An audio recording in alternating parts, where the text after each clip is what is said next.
Hello বন্ধুরা, আজ আমি আলোচনা করব তোমাদের ক্লাস 10-এর 2025-এর ভূগোলের প্রশ্নপত্র নিয়ে। তোমরা দেখে নাও যে সঠিক উত্তরগুলো কি। দেখো, তোমাদের প্রথম এমসিকিউ ছিল যে দক্ষিণ গোলার্ধে সমুদ্র স্রোত বাম দিকে বিক্ষিপ্ত হয়, এর কারণ অবশ্যই পৃথিবীর আবর্তন। দ্বিতীয় নম্বর প্রশ্নে ছিল বর্ষাকালে ভরা কোটালের সময় সমুদ্রের জল প্রবল বেগে নদীর মোহনা দিয়ে ভিতরে প্রবেশ করে, তাকে কি বলে? অবশ্যই বলা হয় কি বান ডাকা। পরের পেজে আমরা চলে যাব। 1.3 ছিল নিম্নলিখিতগুলির মধ্যে পরিবেশের সর্বাধিক ক্ষতিকারক দূষক হলো অবশ্যই পলিথিন। আয়তন অনুসারে ভারতের ক্ষুদ্রতম কেন্দ্রশাসিত অঞ্চল হলো লাক্ষাদ্বীপ। দিবং ও লোহিত নদীর মিলিত প্রবাহের নাম ব্রহ্মপুত্র। হিমালয়ের একটি সরলবর্গীয় উদ্ভিদের উদাহরণ হলো পাইন। 1.7 নিম্নলিখিত গুলির মধ্যে মিলেট শস্য চিহ্নিত করো। অবশ্যই রাগি। আমরা জানি জোয়ার, বাজরা এবং রাগি হলো মিলেট জাতীয় শস্য, তাই এখানে উত্তর হবে কি রাগি। 1.8 রয়েছে ভারতের প্রথম কাপড়ের কল স্থাপিত হয়। অবশ্যই ঘুষুড়ি। 1.9 কলকাতা ও দিল্লিকে সংযোগকারী জাতীয় সড়কপথটি হলো NH2, যার বর্তমান নাম NH19। পরের পেজে চলে যাব। দেখো 1.10 যে প্রশ্নটি একটু বিতর্ক রয়েছে, যে ভারতের উপগ্রহ চিত্র প্রকাশ করে ইসরোর অধীনে NRSA। তাহলে এখানে যেহেতু NRSA অপশন নেই, তাহলে উত্তর কি হবে? ইসরো। আচ্ছা, নেক্সট, যে প্রাকৃতিক প্রক্রিয়ায় মাটি ও শিলাস্তর অভিকর্ষের টানে উচ্চভূমির ঢাল বরাবর নিচে নেমে আসে, তাকে বলে পুঞ্জিত ক্ষয়।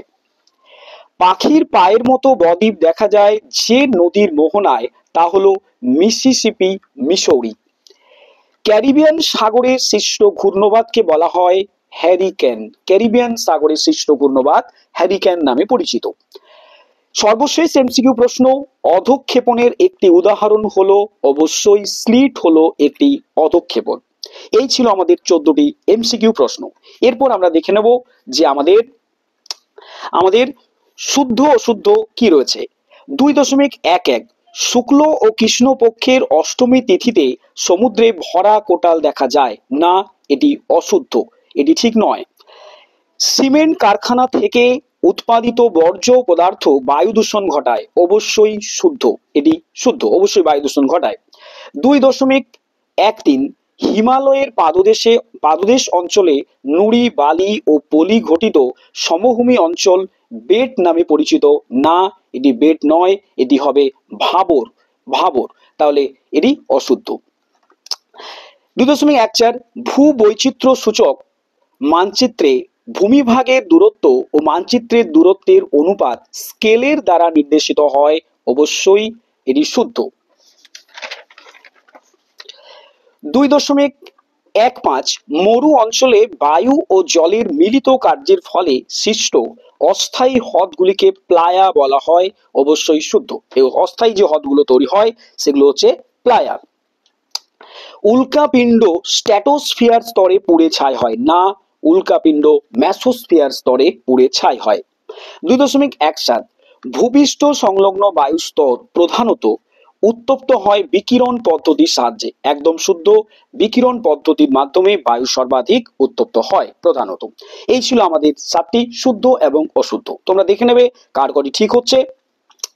এবং শূন্যস্থান পূরণ, উপগ্রহ চিত্রের ক্ষুদ্রতম এককের নাম। অবশ্যই উপগ্রহ চিত্রের ক্ষুদ্রতম একক কি? পিক্সেল। 2.22 যে প্রাকৃতিক প্রক্রিয়ার মাধ্যমে ভূপৃষ্ঠের উপরিভাগে ভূমিরূপের বিবর্তন ও পরিবর্তন ঘটে, তাকে বলা হয় বহির্জাত প্রক্রিয়া। পারমাণবিক শক্তি উৎপাদক কেন্দ্র থেকে নির্গত বর্জ্যকে বলা হয় তেজস্ক্রিয় বর্জ্য। গ্রীষ্মকালে উত্তর পশ্চিম ভারতে ধূলিঝড় আঁধি নামে পরিচিত। গ্রীষ্মকালে উত্তর পশ্চিম ভারতে যে ধূলিঝড় হয় তা আঁধি নামে পরিচিত। বায়ুর চাপ পরিমাপ করা হয় ব্যারোমিটার যন্ত্রের সাহায্যে। 2.26 নদী দ্বারা ড্যাশ পদ্ধতির সাহায্যে অদ্রবীভূত সূক্ষ্ম বালু, পলি ও কাদা পরিবাহিত হয়, তাকে বহন পদ্ধতি বলা হয়। তাকে কি বলা হয়? বহন পদ্ধতি।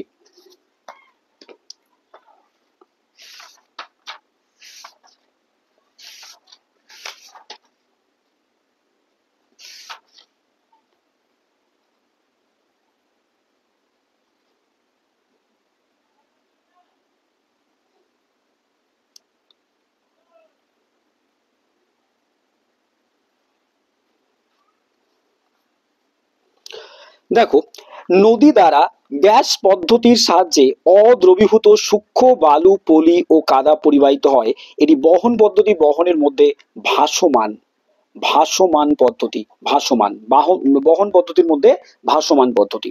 আচ্ছা, চন্দ্র থেকে পৃথিবীর দূরত্ব যখন 3.56 লক্ষ কিমি হয়, তাকে পেরিজি অবস্থা বলা হয়। সর্বাধিক কাছে যেটি পেরিজি, সর্বাধিক দূরে হলে অ্যাপোজি। আচ্ছা, এরপর দেখো আমাদের যে এক বা দুটি শব্দে উত্তর।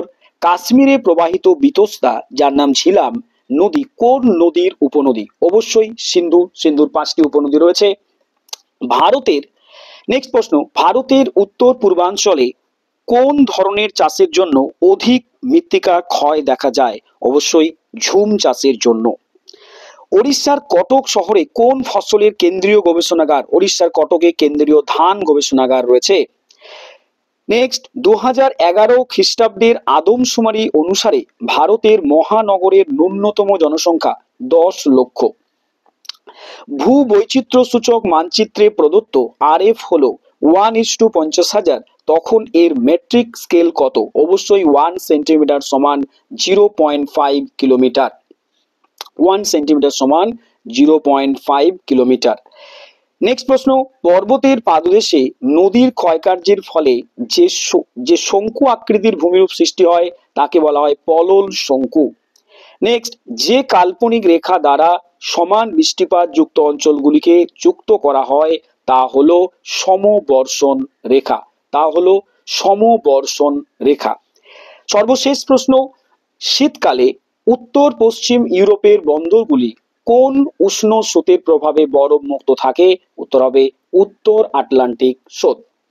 আচ্ছা, এই ছিল আমাদের দু একটি বাক্যে উত্তর দাও। এবং সর্বশেষ শর্ট প্রশ্ন রয়েছে, বাম স্তম্ভ এবং ডান স্তম্ভ মেলাও। রাজস্থানের সঙ্গে মিলবে কি? লুনি নদী, তাহলে রাজস্থান 2। ভিলাই, ভিলাই অবশ্যই ভিলাই লৌহ ইস্পাত শিল্প, ভারতের সব থেকে বৃহত্তম সরকারি লৌহ ইস্পাত কেন্দ্রের নাম ভিলাই, তাহলে ভিলাইয়ের সঙ্গে মিলবে 1। আচ্ছা, কান্দালা, কান্দালা হলো কর মুক্ত বন্দর, তার সঙ্গে কান্দালার সঙ্গে মিলবে কত? 4। লাদাখ, লাদাখ হচ্ছে আমাদের খরদুংলা, লাদাখ খরদুংলা যে উপত্যকা রয়েছে, লাদাখ খরদুংলা। এই ছিল আমাদের সমগ্র শর্ট প্রশ্ন। তোমরা দেখে নেবে কার কতগুলো ঠিক হয়েছে। আচ্ছা, এরপর দেখো বড় প্রশ্ন কি পড়েছে আমরা দেখে নিই। একটি হলো 3.1 পড়েছে, বিষাক্ত বর্জ্যের সংজ্ঞা দাও, অথবা ছিল বর্জ্যের পৃথকীকরণ বলতে কি বোঝায়? সহজ প্রশ্ন। কচ্ছের রণ কি এবং কৃষি বনসৃজনের সংজ্ঞা দাও। রয়েছে অনুসারী শিল্প বলতে কি বোঝায়? তার সঙ্গে রয়েছে সোনালী চতুর্ভুজের পূর্ব ও পশ্চিম প্রান্তে অবস্থিত দুটি মহানগরের নাম লেখো। 3.4 রয়েছে ফলস কালার বলতে কি বোঝায়? যাকে FCC বলে, ফলস কালার কম্পোজিশন বলতে কি বোঝায়? তার সঙ্গে রয়েছে উপগ্রহের সেন্সর কি। 3.5 রয়েছে নদীর অবঘর্ষ বলতে কি বোঝায়, অথবা রয়েছে অ্যালবেডোর সংজ্ঞা দাও। 3.6 রয়েছে শিশিরাঙ্ক বলতে কি বোঝায়, তার অথবা রয়েছে সিজিগি কি। আচ্ছা, 4.1 রয়েছে ভারতের জলবায়ুর উপর, এগুলো 3 নম্বরের প্রশ্ন। এইগুলো যেগুলো বললাম সেগুলো 2 নম্বর, এবং এরপর রয়েছে 3 নম্বর। 3 নম্বরে কি রয়েছে? ভারতের জলবায়ুর উপর ক্রান্তীয় ঘূর্ণবাত ও পশ্চিমী ঝঞ্ঝার প্রভাব উল্লেখ করো। ভালো প্রশ্ন। পাঞ্জাব ও হরিয়ানা কৃষি উন্নতির কারণগুলি আলোচনা করো। কমন প্রশ্ন, পাঞ্জাব হরিয়ানা কৃষিতে উন্নত কেন? এরপর দেখো কি রয়েছে, 4.2 রয়েছে অশ্বক ক্ষুরাকৃতি হ্রদের সৃষ্টি চিত্র সহ সংক্ষেপে ব্যাখ্যা করো। অশ্বক ক্ষুরাকৃতি হ্রদের সৃষ্টি চিত্র সহ সংক্ষেপে ব্যাখ্যা করো। তার সঙ্গে রয়েছে আয়ন বায়ু ও পশ্চিমা বায়ুর মধ্যে 3টি প্রধান পার্থক্য উল্লেখ করো। 4.3 রয়েছে উপগ্রহ চিত্রের প্রধান 3টি বৈশিষ্ট্য উল্লেখ করো। অত প্রশ্ন, ভূবৈচিত্র্য সূচক মানচিত্রের তিনটি প্রধান সুবিধা আলোচনা করো। ভূবৈচিত্র্য সূচক মানচিত্রের প্রধান তিনটি সুবিধা। 4.4 রয়েছে বর্জ্য ব্যবস্থাপনার বিভিন্ন পদ্ধতিগুলি বর্ণনা করো। বর্জ্য ব্যবস্থাপনার যে বিভিন্ন পদ্ধতি রয়েছে এবং তার সঙ্গে রয়েছে ভাগীরথী হুগলি নদীর উপর বর্জ্যের প্রভাব আলোচনা করো। কমন প্রশ্ন, ভাগীরথী হুগলি নদীর উপর বর্জ্যের প্রভাব। নেক্সট বড় প্রশ্ন রয়েছে, দেখে নাও তোমরা, যে পৃথিবীর নিরক্ষীয় নিম্নচাপ বলয় ও মেরুদেশীয় উচ্চচাপ বলয় সৃষ্টির কারণগুলি চিত্র সহ ব্যাখ্যা করো। দুটো কারণ বলে দিয়েছে, দুটোর, নিরক্ষীয় নিম্নচাপ বলয় আর মেরুবৃত্ত প্রদেশীয় বা মেরুদেশীয় উচ্চচাপ বলয়, এই সৃষ্টির কারণ চিত্র সহ আলোচনা করতে বলেছে। সঙ্গে রয়েছে একদম এই বছরে একদম কমন প্রশ্ন ছিল, খুব ইম্পর্টেন্ট প্রশ্ন ছিল, হিমবাহের ক্ষয়কার্যের ফলে সৃষ্ট তিনটি প্রধান ভূমিরূপ চিত্র সহ উদাহরণ সহ আলোচনা করো। 5.13 রয়েছে চিত্র সহ জোয়ার ভাটা সৃষ্টির কারণগুলি ব্যাখ্যা করো। জোয়ার ভাটা সৃষ্টির কারণগুলি ব্যাখ্যা করো।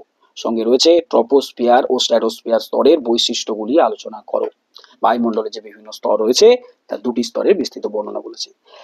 ভারত থেকে যে প্রশ্ন পড়েছে, ভারত থেকে পড়েছে ভারতের তথ্য প্রযুক্তি শিল্পের উন্নয়নের কারণগুলি আলোচনা করো। ভারত কেন তথ্য প্রযুক্তি শিল্পে উন্নতি লাভ করছে? ভারতের নগরায়নের প্রধান 5টি সমস্যা আলোচনা করো। নেক্সট, ভারতের কৃষ্ণ মৃত্তিকার প্রধান আঞ্চলিক বন্টন, সৃষ্টি এবং বৈশিষ্ট্যগুলি আলোচনা করো। নেক্সট, ভারতের গম চাষের অনুকূল প্রাকৃতিক পরিবেশের বর্ণনা দাও। শুধুমাত্র প্রাকৃতিক পরিবেশের বর্ণনা দিতে বলেছে। এই ছিল আমাদের 8টি প্রশ্ন। এরপর দেখে নাও সর্বশেষ আমাদের ম্যাপ পয়েন্টিং রয়েছে।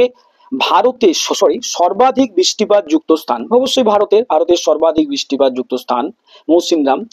দক্ষিণ ভারতের একটি ল্যাটেরাইট মৃত্তিকা অঞ্চল। পূর্ব ভারতের একটি ম্যানগ্রোভ অরণ্য অঞ্চল। উত্তর ভারতের একটি ইক্ষু উৎপাদক অঞ্চল। পূর্ব ভারতের একটি ভারী ইঞ্জিনিয়ারিং শিল্প কেন্দ্র। 6.6 রয়েছে নব সেবা বন্দর। 6.7 রয়েছে চণ্ডীগড়। 6.8 রয়েছে কুল্লেরু হ্রদ। 6.9 রয়েছে সাতপুরা পর্বত। 6.10 রয়েছে মহানদী। এই ছিল তোমাদের 2025 মাধ্যমিকের জিওগ্রাফি প্রশ্ন, জিওগ্রাফি কোশ্চেন। ভিডিওটি দেখার জন্য অসংখ্য ধন্যবাদ। সঠিক উত্তরগুলো থেকে তোমরা মিলিয়ে নাও যে তোমরা এই বছর এই যে পরীক্ষা হয়েছে সেগুলো থেকে শর্ট কোশ্চেনে কত নাম্বার পেতে পারো। ধন্যবাদ। ভিডিওটি ভালো লাগলে বন্ধুদের মধ্যে শেয়ার করো।